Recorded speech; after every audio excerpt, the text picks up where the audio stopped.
Maayong hapon, ano ang Butuan On News Update sa Butuan City Public Information Office. Malampusong natapos ang Balangay Open 2025 Lawn Tennis. Ang gisalamutan sa mga players ikan sa managlahing lugar sa nasod. Sa mensaheng gipaabot ni Ronnie Vicente Lagnada, pinaagi kang Konsehal Cromwell Nortega. Gipaabot niini ang paghatag og suporta sa sama ingon niini nga kalihukan. Ang Balangay Open na hilakip sa Philippine Tennis Association nga usa ka national governing body para sa dulang tennis sa nasod. Nasakmit ni Alberto Lim Jr. sa Tarlac City ang kadaugan sa Balangay Men's Open o gidawat ang plaque, lakip na ang cash prize nga 300,000 pesos. Nahimong finalist si Jed Olivares nga nakakuha og plaque og 150,000 pesos nga cash prize.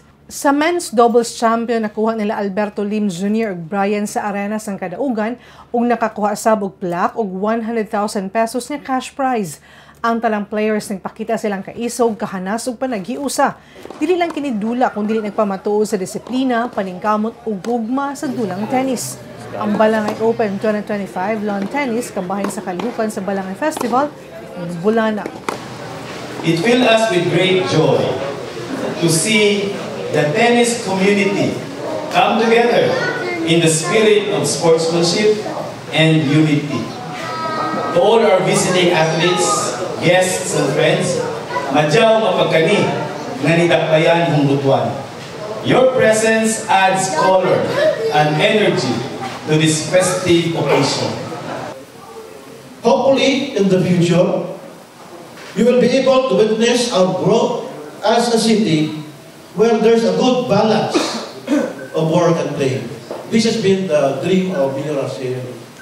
Na yung sports ng Butuan, sabi niya sa amin, he was discussing with us, dati daw, ang lakas daw ng mga tennis player ng Butuan at sa Kamusanan.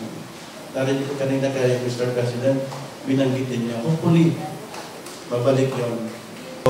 We organize so that we can develop again like Johnny Arcelia, magka number 1 ang Butuan sa tennis, whole Philippines.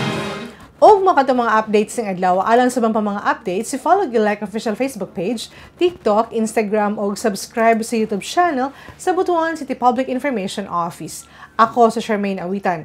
Happy weekend ug daghang salamat.